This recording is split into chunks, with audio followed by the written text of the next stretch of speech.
All right. Stephania, thank you so much for having this conversation with me. I'm looking forward to talking with you about your work on Bunnylovr. Yes. I'm so excited for this film. Very excited, and also likewise, thank you so much for having me here. Yeah, today. of course, absolutely. I guess I want to start with your time in Park City so far. How have things been going? It's been good. It's very cold this year. It's so cold, isn't it? It's brutal, and I'm coming from New York City, so honestly, there was a cold spell there as well, so it helped prepare me. Okay. But like the single-digit realm is really, I mean, I have my like heat tech on, and I am still cold outside. This is kind of what happens in Park City. It's a little chilly, but yeah, it's particularly cold this year. It is. So, but yeah, we're here prepared for that. We're gonna be okay though. Yeah, we're gonna be okay, absolutely. I want to start with an icebreaker question. Let's just kind of get into the conversation. Okay. Were you able to look at the Oscar nominees this morning? I was, very briefly, but I did not see the editing category. Oh. I was just like, so I'm very curious who's nominated for editing. That's actually, Matt, who was on editing? What was the, yes, look it up, absolutely. Because I was, honestly, I did my quick, like, default Instagram quick scroll, and I saw a few of the nominees just for, like, some of the, you know, acting and Best Picture categories.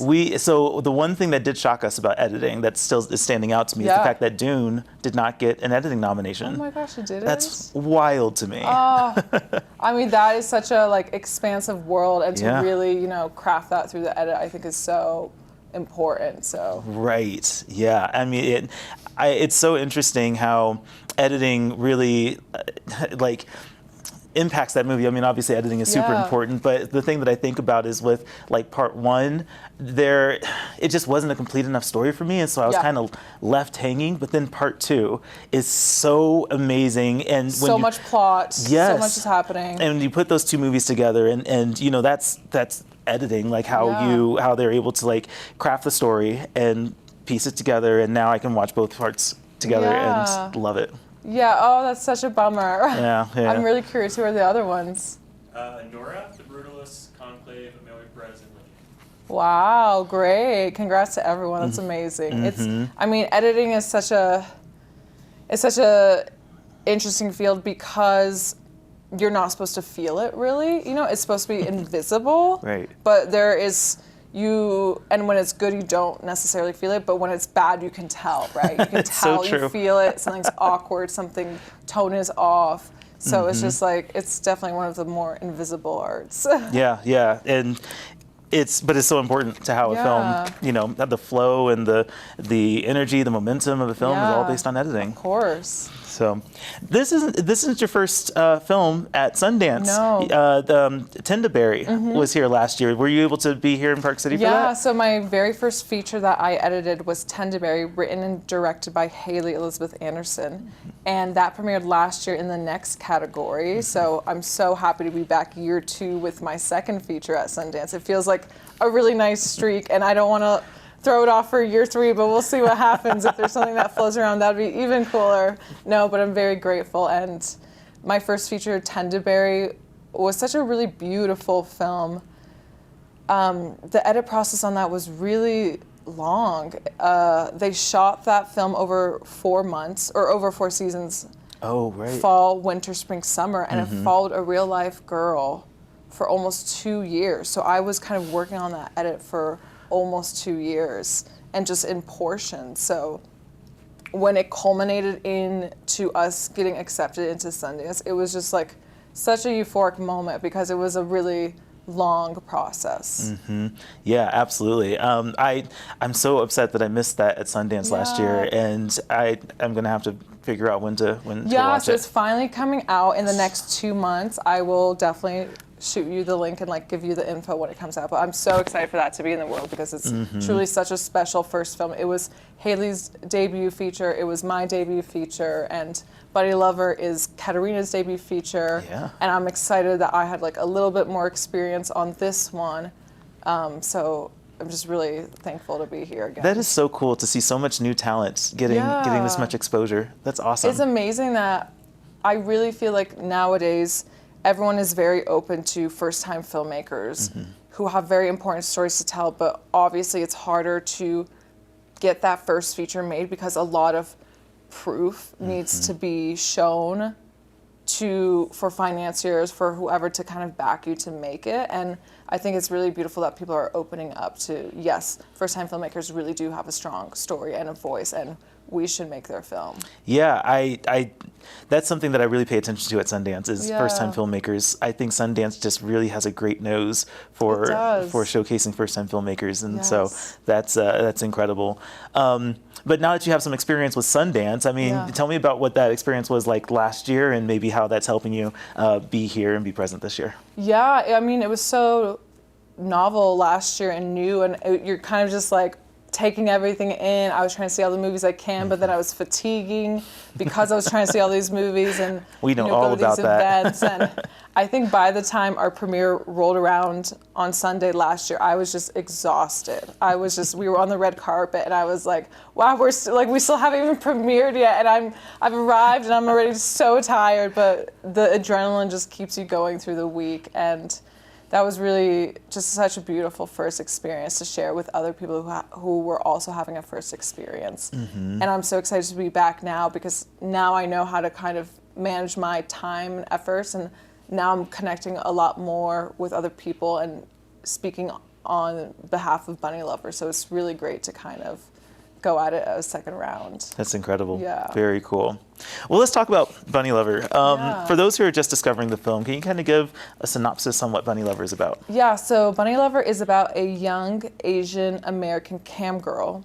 She's navigating an increasingly toxic relationship with one of her clients. Meanwhile, she reunites with her dying estranged father.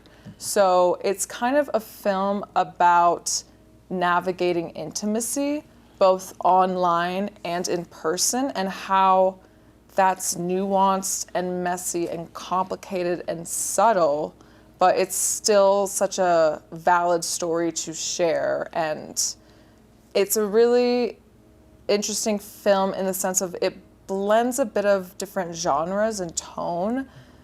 It's, there's moments of a little bit of love story, but it's not a love story. There's moments of like thriller, but it's not a thriller. There's some mystery, there's some drama, there's some comedic relief. So I think it's a really interesting blend, but it's very digestible and accessible to people to view. I am so excited for this movie now. Like, I was already excited about it, but now you're telling me all of this, and I'm just like, can we roll the film? Yes. So close, 2 more days. I know. No, that's so awesome. It actually makes me wonder about with editing, because I've seen in your filmography, like, you've done dramas and horror, and you've worked kind of a bunch of different genres, and it's so interesting to hear that this movie kind of blends genres and doesn't really stick to a firm way of going about its story. Tell me about your approach to that, and like, is there like a way that you compartmentalize how you edit a horror film compared to a drama, and like, how did that work out here? I think the main thing for me is I really strive to be a versatile editor. I think it's really important, and I never liked how people get pigeonholed as like, this is a really great comedy editor, this is a really great horror editor, this is a great X, Y, and Z. And so I actually came up in the commercial industry. So I was an assistant editor in commercials, and then I got promoted to editor. So I've had 10 years of experience in commercial editing. And with that, people always told me you're gonna get pigeonholed into comedy or like visual storytelling or dialogue. And I always was like, I don't wanna be pigeonholed. I really wanna do it all. I think there's so much to learn from everything, from every genre. And I still now really appreciate commercials as I'm working on features, because I think it's so interesting to tell story in 30 seconds, 60 seconds, and 90 seconds. Like, the tools that you need to expedite storytelling in such a short time, I find very beneficial when I'm working on narrative, because yes, narrative, you have a lot more time to play out things, but sometimes you do need to expedite story. Sometimes you do need to jump cut and kind of, modify and kind of create a quicker plot line or something like that. So I think I'm always really excited about jumping from different projects because I think it all feeds into my abilities as an editor to execute the main thing, which is the director's vision. So the more I'm educated about all these genres, I can really work with the director on their vision and their goals for the film.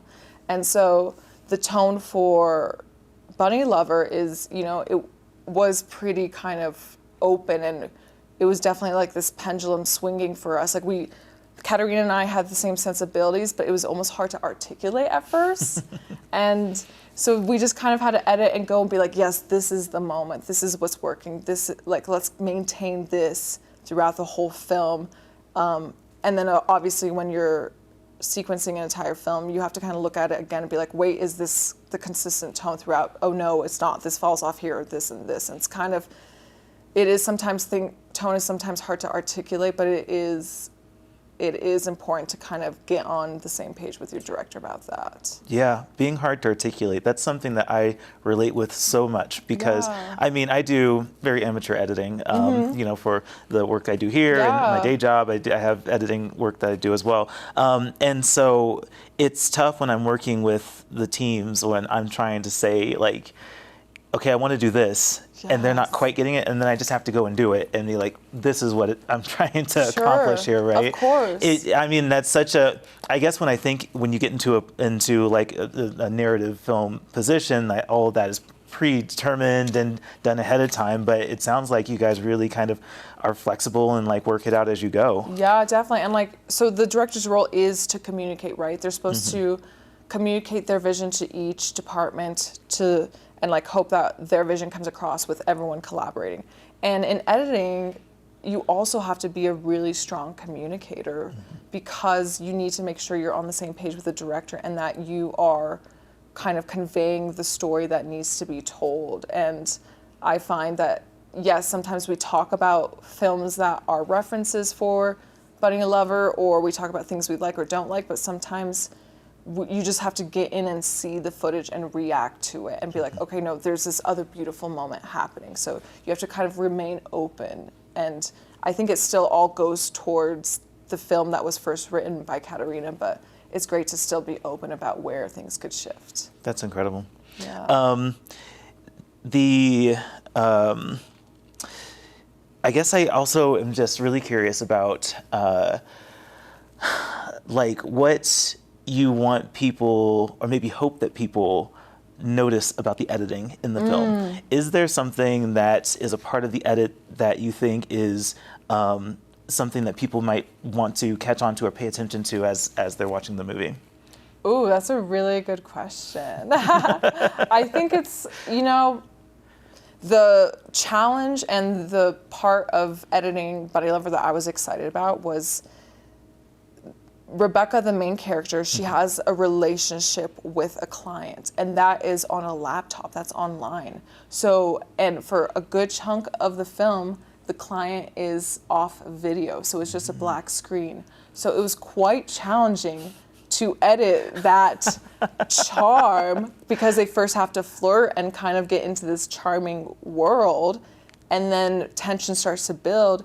It was incredibly hard to to edit when an image there's a shot of a laptop that takes about 80-90% of the screen, so that's what you're seeing, and to really make the viewer feel the charm for this client and then the tension build was such a challenge. And so I really hope people feel that when they see the edit, and really I hope we accomplished it. I feel like we did, but yeah. Hopefully so. Yeah, no, that's great, and that's something I'll be paying attention to now. I think we like you were saying earlier, the editing is kind of invisible. It's just something that when it works, you don't even notice it. I don't think people really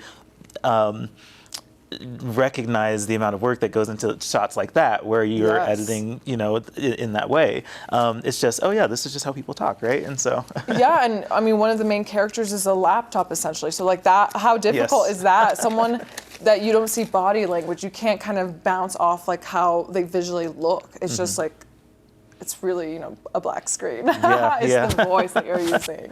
That's incredible. Yeah. let's talk about Adobe. So you Yes. use Adobe Premiere Yes. to do your editing. Yes. Tell me what about Adobe is the thing that makes you use it so frequently. I mean, I love Adobe with how intuitive it is. I feel like it's so user-friendly. You can really, when I was an assistant, I tried to be very technical and know everything that I'm supposed to do and know all the tricks and whatnot to navigate the platform.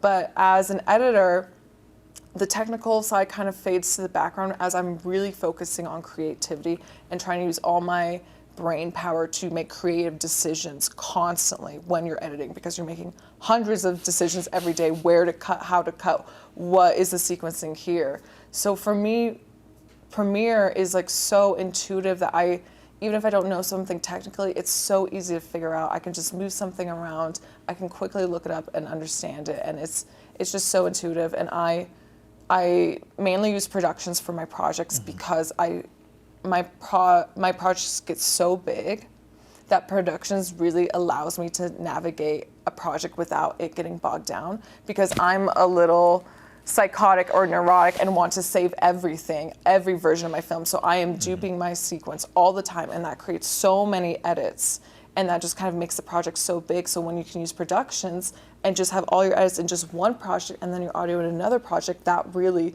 helps separate and kind of manage the media. So that's been really great since productions came into play. And then I also really love Frame.io and review with Frame.io. I think Frame.io has really opened up remote collaboration, and that's something that we really did on Bunnylovr.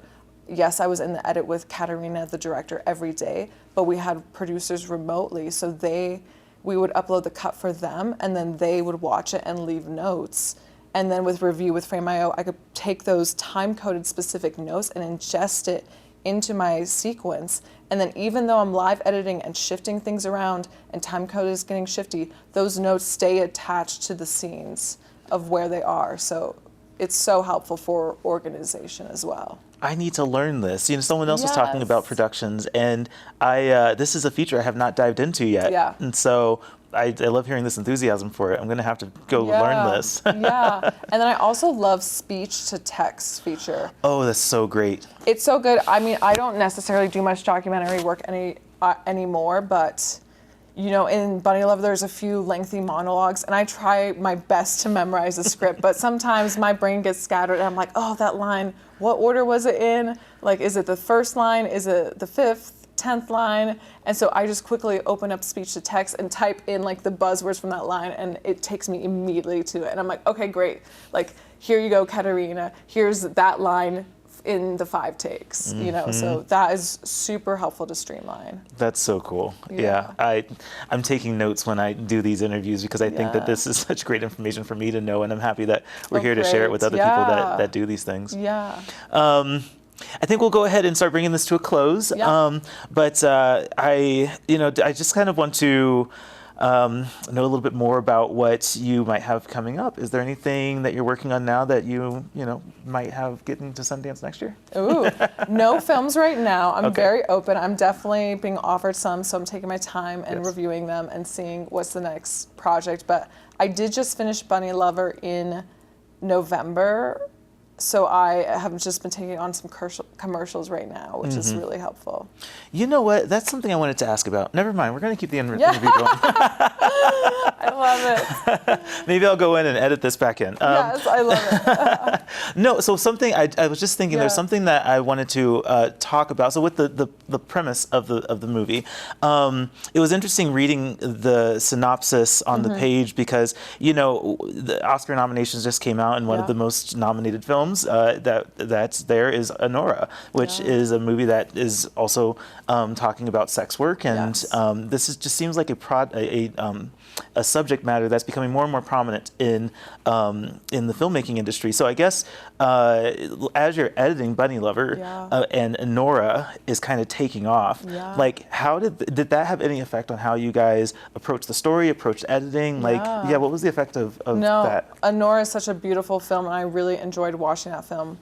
Bunnylovr is so different because while the main character is a sex worker, the film is not about sex work. It's just a touchstone. The film is really about her navigating intimacy with men, both online versus in real life. And so it's more so that the main character is living a bit of an unconventional life, but it's more kind of just for us to access this like shared humanity. So the sex work in our film definitely goes kind of on the back burner, but in terms of editing it with like nuance and care, Katarina and I were very respectful in the edit, and I feel like we just really shared that sensibility of creating a very safe space to look through all the footage and to edit it together. And I try to be very, careful and respectful to her when we were working together. And so I think we really had a mutual understanding of respect and safety